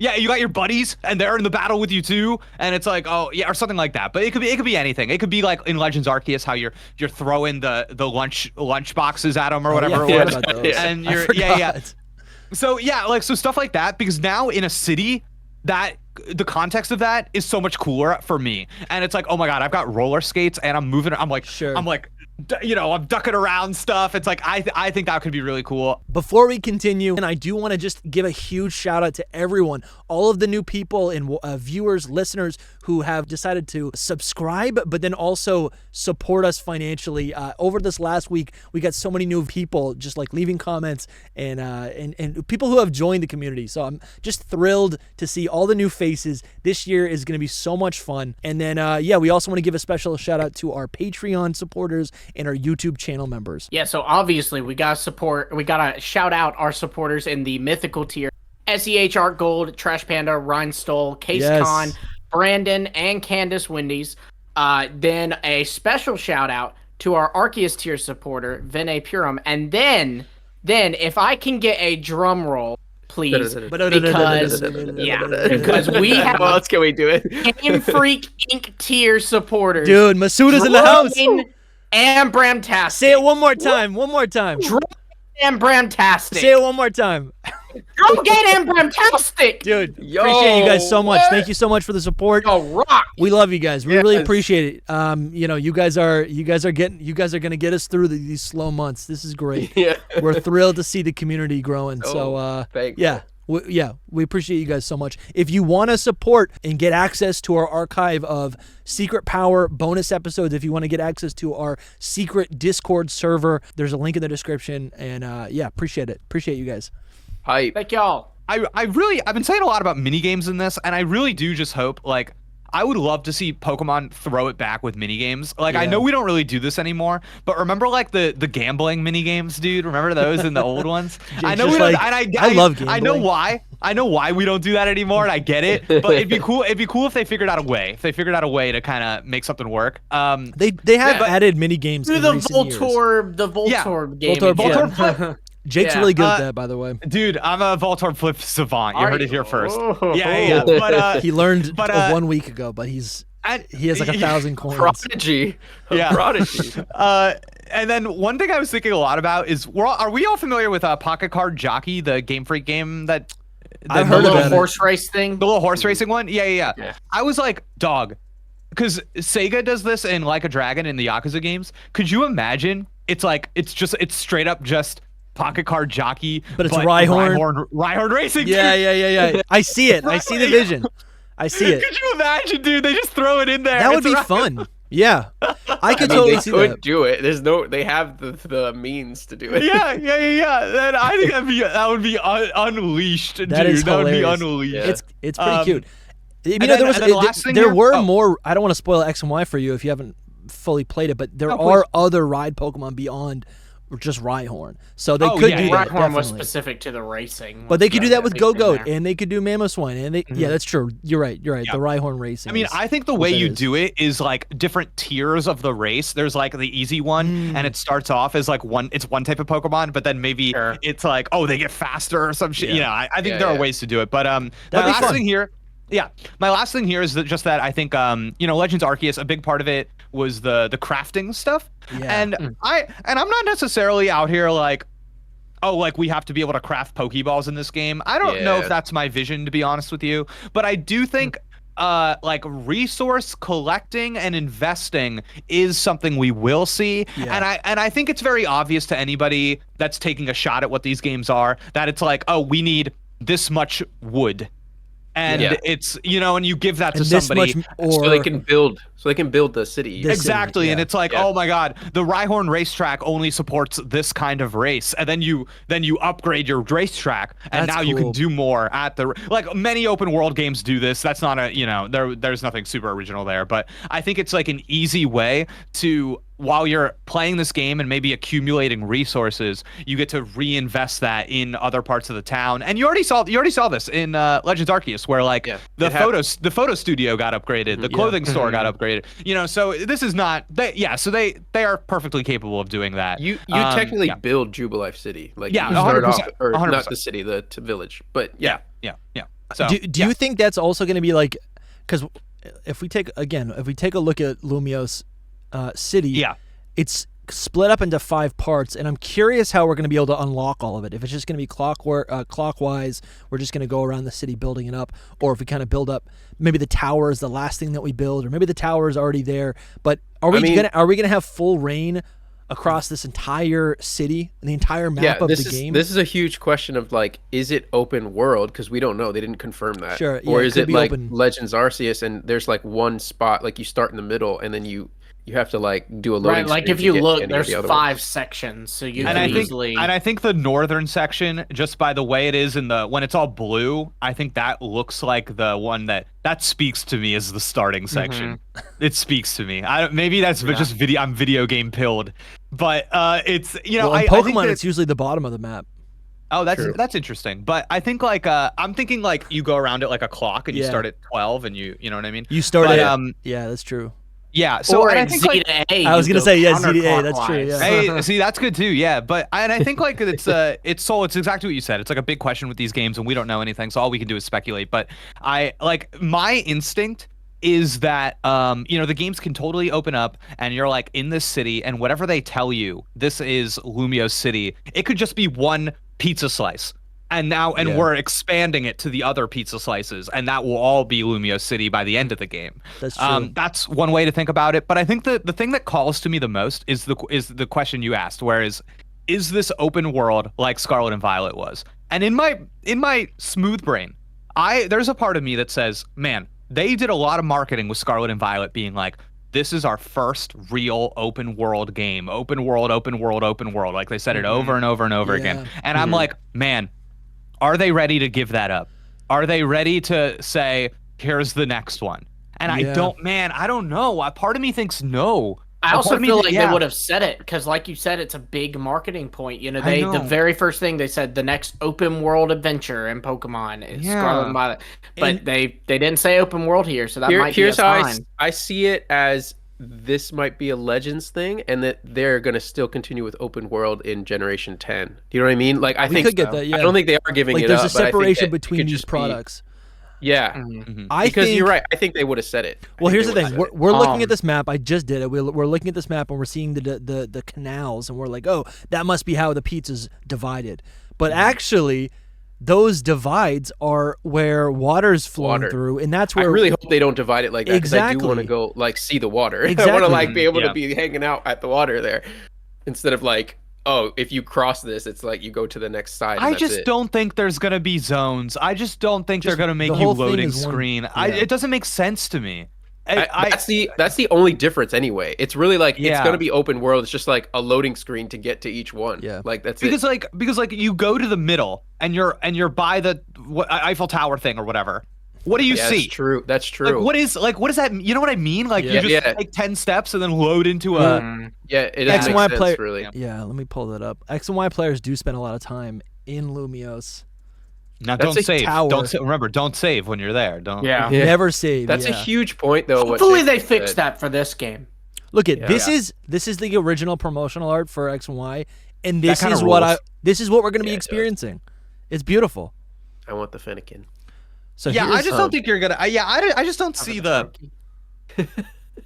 I guess I just don't. I think the thing that's gonna make this different, and maybe I'm just dead wrong, is I don't see loading screens happening between these zones and it being like that, but I do see the zones being important in a way that's like, oh, I'm going from one to the other in a distinct way, not in like a, not in like a. In the architecture should be different, there'll be one area that has a bunch of colored buildings, right? And then this next area, you are building it up, like I said, and it could be empty, and then it's not, Yeah. There's one big point to it, and that is that what's the progression as well, because the open world thing is you can do anything whenever you want to, but in Legends Arceus, and again we're just looking at that as a reference, but it's like it's linear. You have to progress to each area. So are we progressing to each area here, and then maybe it's open world after that, or you know what I mean, like, because that would make more sense, so that loading screens would only be at the beginning, and then you can be freely move around. But I like the question of progression too, because you need to find what is the mechanical match here. And I think what they've told us is that we're envisioning a world in which the Pokemon and humans are working together and living together symbiotically. So that's where I come in and I say, okay, so to me, the friction there is, here are the Pokemon that are not doing that. Here are the people in the Pokemon that are causing friction, and then Zygarde's side. Exactly, dude. They've been Zygarde pilled, and they've been Zuzu'd, and now Zuzu Gengar is terrorizing the Zuzu Gengar. Zuzu Gengar. Yeah. You know how in Jubilife Village there was the ranch where your Pokemon were, and you could occasionally see your Pokemon on the other side of the fence?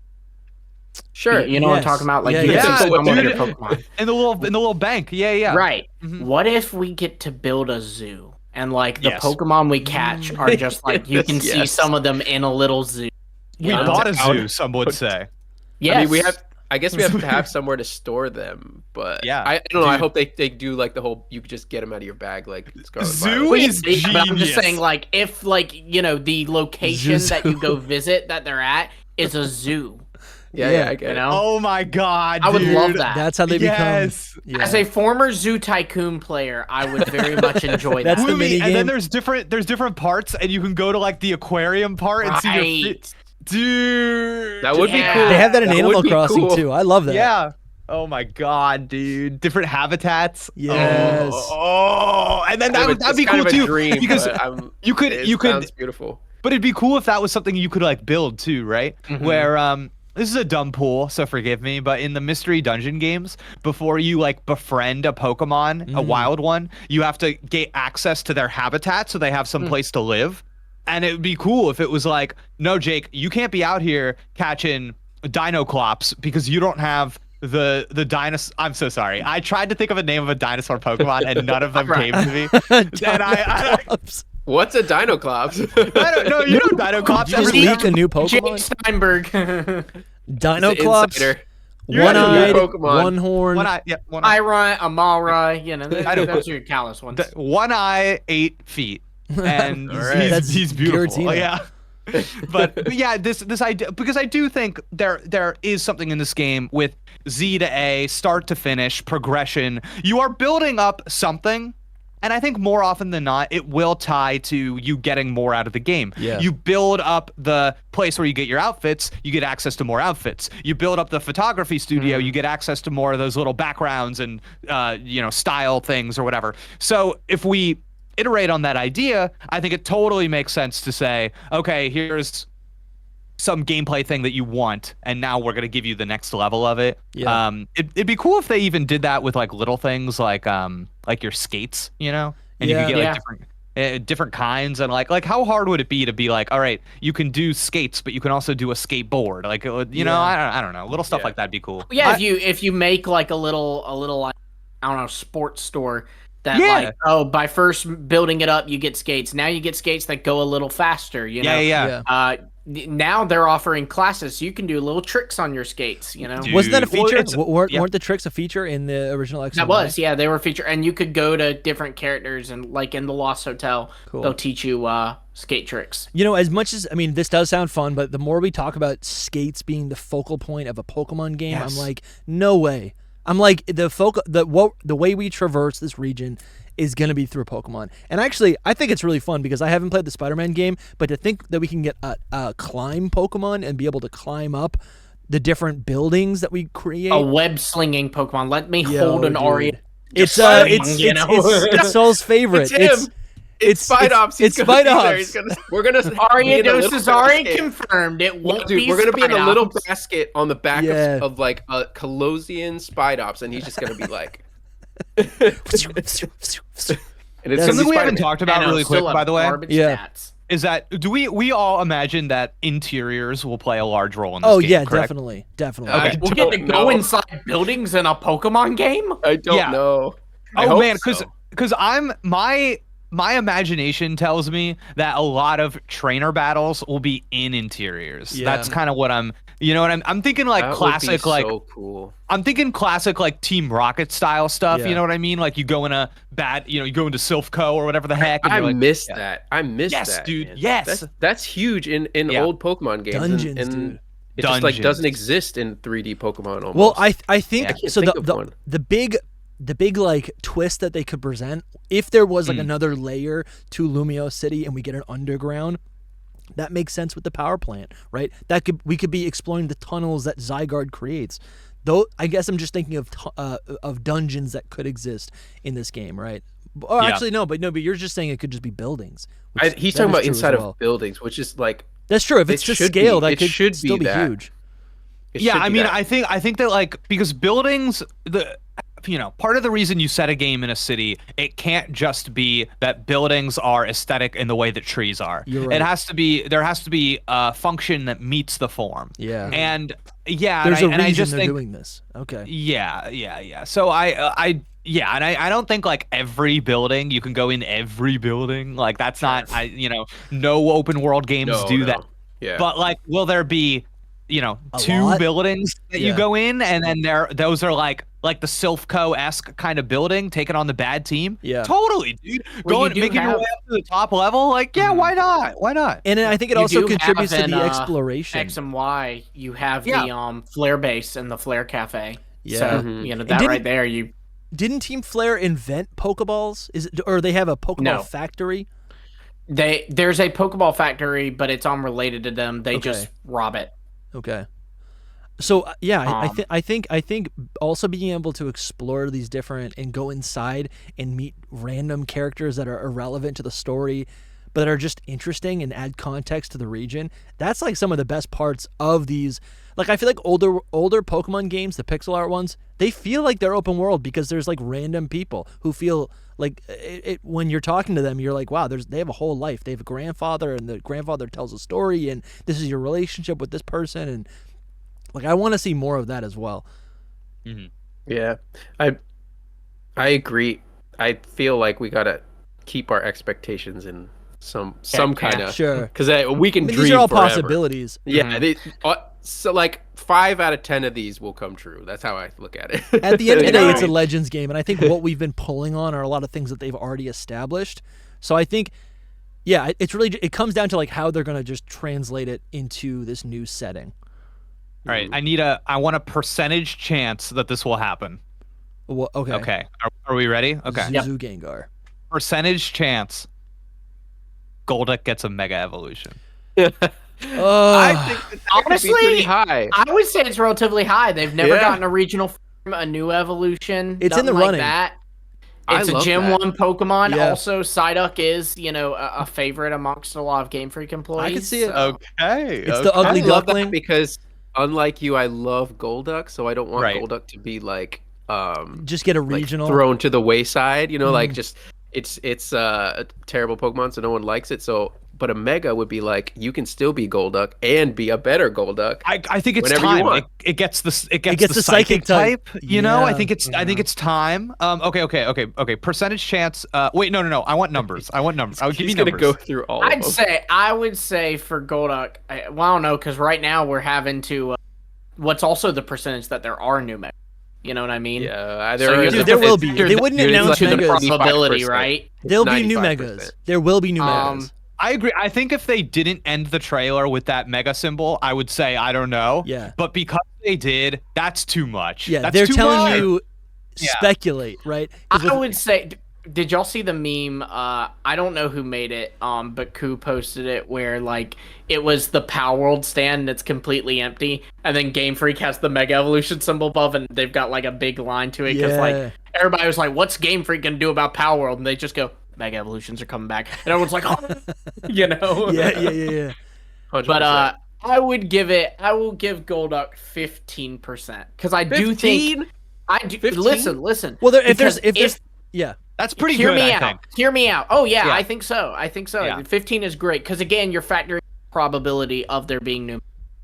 Yeah. But if they're revisiting Gen 1, so many Gen 1 Pokemon have Megas already or haven't evolved that, you know, would make it if they get a Mega, it's not Gen 1. Like Steelix getting a Mega, that's nothing for Onix because Onix evolves into Steelix. True. So my thought process is if they're looking at Gen 1 Pokemon, and I imagine they're going to give out a Mega, I would think Jinx is first place just because of the cry. But explain that to Jake. Explain that to listeners. Wait. Jinx has a higher chance than explain Gold? it. We have evidence. We have evidence. This isn't a theory. Jake, listen though, I'll tell you why Jinx has a high chance. So in Sword and Shield, and when Home came out for it, they found a cry for Jinx that was weird. It was like a reverbed Jinx cry, and they have now found that it's data for a Mega Jinx cry. It was confirmed in its name. It was a Mega Jinx that was scrapped. But think about that. It was so far along in the before it got scrapped that they made a cry for it. Like we know Mega Flygon was on and they couldn't come up with a design. Mega Jinx, they must have had a design because they made a freaking cry for it. I mean, that they would add it in Home. What was that? That was for Scarlet and Violet, or it wasn't. Sword that was for Sword and Shield. Has anyone fact checked that to see if it matches technically. any of the new Pokemon?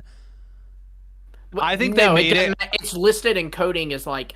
So the way Jinx Sceptiles, it's Sceptiles is confirmed. coded is it's like confirmed. m.Sceptile.01. Like for Mega Sceptile, it's form. For Jinx, it's m.Jinx.01. Wow. It disgusted them. It disgusted them so much. Yeah, they created it. They put it in. They said this is too powerful. Recycling bin.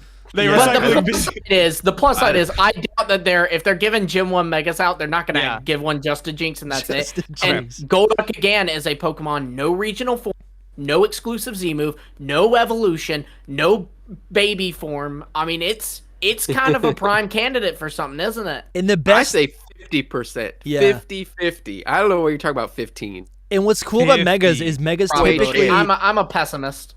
There's a good chance that Mega Golduck, if we were to get that, it's going to contain design elements of Psyduck because a lot of the Mega Evolutions Dusty just wants you to dream. That's what that is. Thank you. It could be yellow. It's going to have a Psychic type. I love the balance here, right? Like we're all like the angels and devils and conscience on his shoulder, right? Like Soul's like 50%, maybe. I'm over here at 15. This is what it'll look like. Jake, it's happening. Okay. Another question I have is that this Pokemon was left out of Scarlet and Violet. It made me so mad. I love Galarian Farfetched. Okay. Someone else loves it too, Jake. Thank you. I love it. It's a good Pokemon. Can a Galarian Farfetch'd be hanging out in a Kalos game, or is that not how it works? I think it can. For the record, they gave you an Alolan Vulpix in Hisui. Mm-hmm. That's a good point. But didn't it Freako itself there? It was like one of 6 or something. Yeah, a guy brought it from another region. The colonizer showed up. Like yeah, basically. God. I actually saw someone do artwork. It's obviously like a meme artwork of a Sirfetch'd, but he's holding a baguette. And like he has a mustache instead. He's a Sirfetch'd, just like a big baguette. Ironically, give it to me. I love Sirfetch'd so much. I was so is a mad. great Pokemon. Dude, they didn't let me transfer into Scarlet and Violet. I was devastated. I know. I have a shiny Sirfetch'd, and it's like yellow. It's amazing, dude. It's so good. Yeah. Rubber ducky. Yeah. That's oh my god, bro. That's kind of like Psyduck. What are you doing? I know. You really like them golden ducks. My heart gold stream called me out. They're like, you just like ducks, dude. Ducks are fantastic animals. I will agree with you there. Did you pick Quaxley for your starter? Ducks. No, you're right. I didn't pick Quaxley. I liked Flacoco too much. Flacoco is, I mean, he kind of looks like a duck though. Oh, and while we're here, while we're just kind of like settling down a little bit, I just want to say shout out Pokemon X and Y. I think my favorite starter Pokemon of all time might be Chespin. It's so good. I love Chestnut so much. You know what? I learned this week that like Chestnut is actually the like canon starter of the protagonist of X and Y. In every other form of media where I think the male character is represented, it's they have Mega Charizard X and they have Chestnut. So that's that's probably great. They didn't expect Froakie to like blow up. Yeah, that's definitely what that is. Well, and also for the record, it might have also been a thing of like, let's in the manga focus on Chestnut and and Delphox because we have Greninja covered in the anime. Yeah, that's true. I will say though, Jake. Yeah, Chestnut probably has like a 70% chance to go Mega. Oh, I think it's 100%. It's 100%. I'd say 90 to 95. I don't know, but it's like I think 83. it's definitely likely situation. It's so high. I mean, the fact that they removed Ash Greninja, like, they're totally Mega Greninja's coming, and if Mega Greninja's coming, I think Mega Delphox and Chestnut. I feel like this is my game, guys. I feel like it's gonna be a lot of fun. Something's happening right now. Man, I was literally named for this game. I feel you 100%. Hey guys, so I do have a bombshell to drop. Oh yes, I wanted to ask you about this. So this is a huge connection between Pokemon Legends Arceus and Pokemon Legends ZA, and potentially a giant lore bomb. So this comes from someone DM'd me. His name was, I'm gonna pull it up just to make sure I get his name right. Faberon. So do we remember the first Pokemon to ever Mega Evolve? I'm gonna say Mewtwo. I think the one that was first announced, like in lore. I mean, Lucario. No. Yes, it was Lucario. Okay. So, and specifically, according to Bulbapedia, it even says that the game says a trainer came from another region with a Lucario and Mega Evolved it. In Legends Arceus, the trainer Rai, the ancestor to Riley, has a Lucario that he's training with, and at the end he tells you he's going to travel to another region to get stronger with his Lucario. He might be the first guy that ever Mega Evolved. Yo, that's crazy. And then that would make this a continuous story. I love that. Yeah, that's a good call. That's probably going to happen. Yeah, I mean, but the fact that like we may have met the first guy to Mega Evolve a Pokemon. That's like epic. The typical like little cheeky thing that they throw in there. Yeah. Right. Like, we saw the first Mega Evolution that they talked about way back then. But it's beyond that. It's the playable character, Riley, which is so heavily tied into Lucario 2 because that was where Lucario debuted.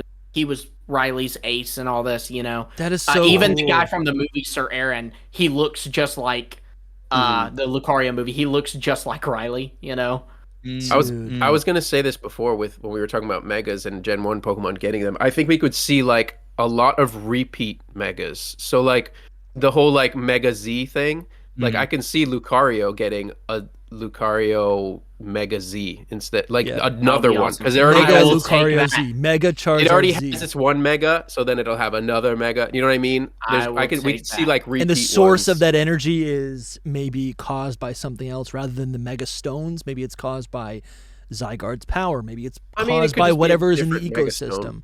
Too could just be because you could just give him Lucario Knight Z. Yes, exactly. Yeah, exactly. Yeah. Right. Yeah.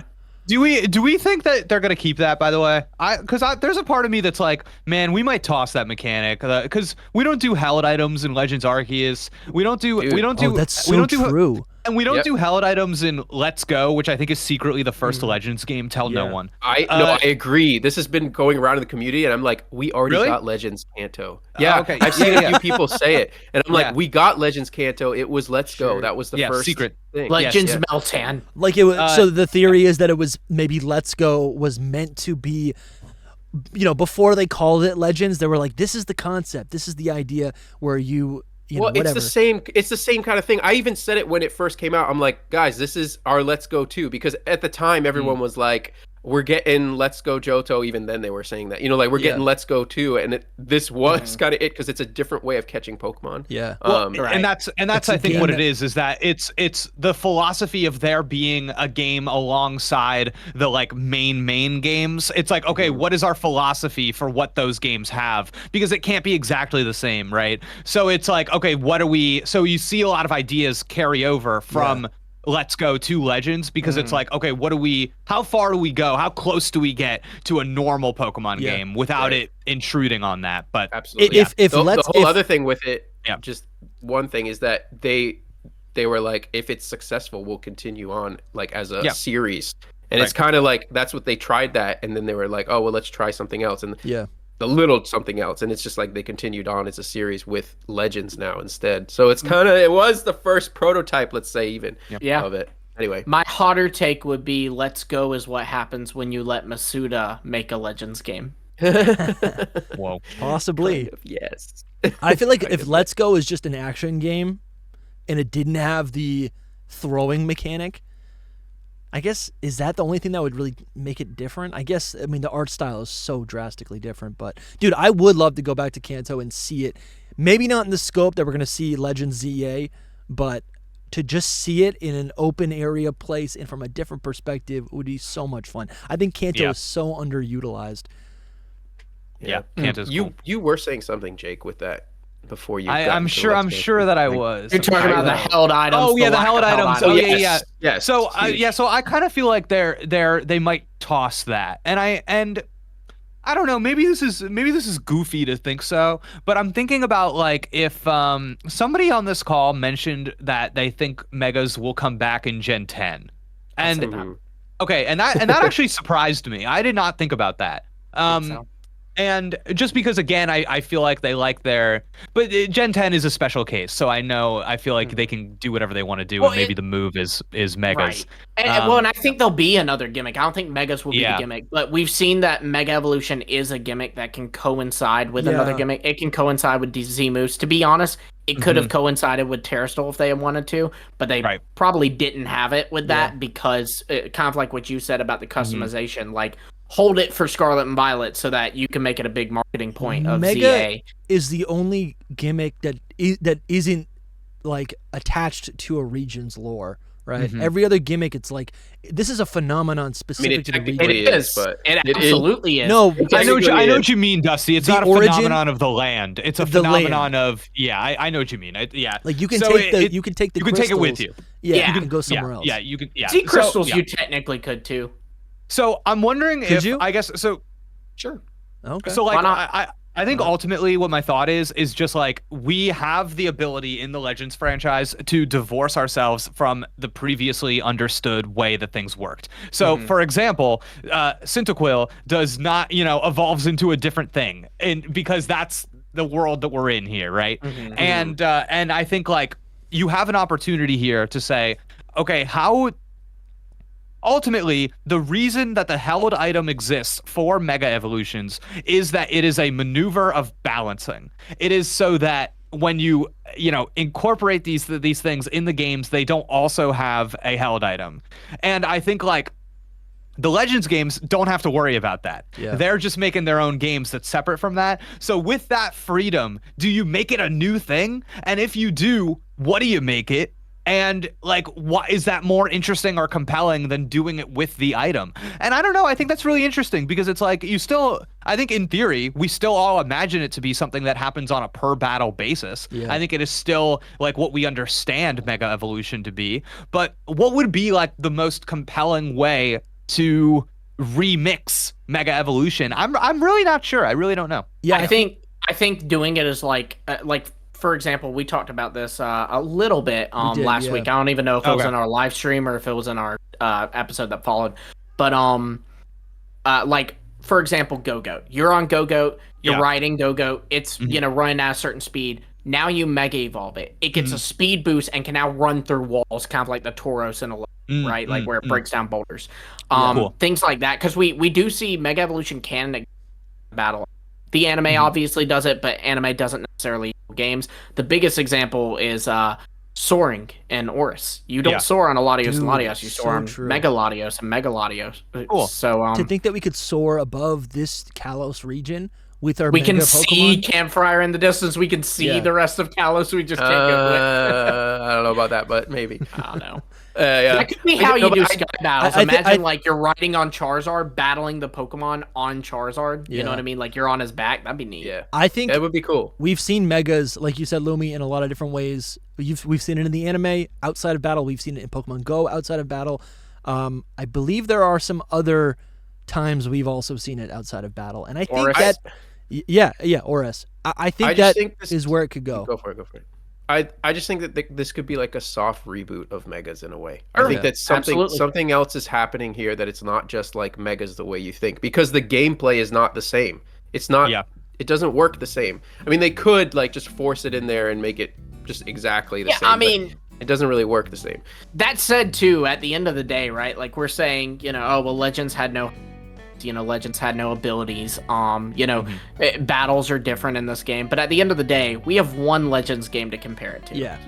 One hardly is a pattern. That's been the theme throughout this entire episode, is that like anything can be different because we don't have a proper series. We just have we don't have game. a pattern.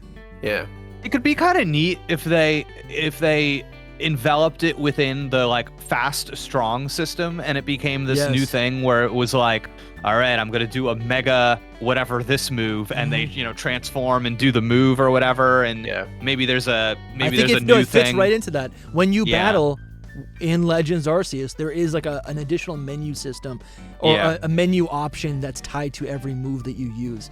So one of those could just very easily, seamlessly be the mega evolution. I like that a lot. I can see that totally. I've thought about it as well. I really want my megas to like stay.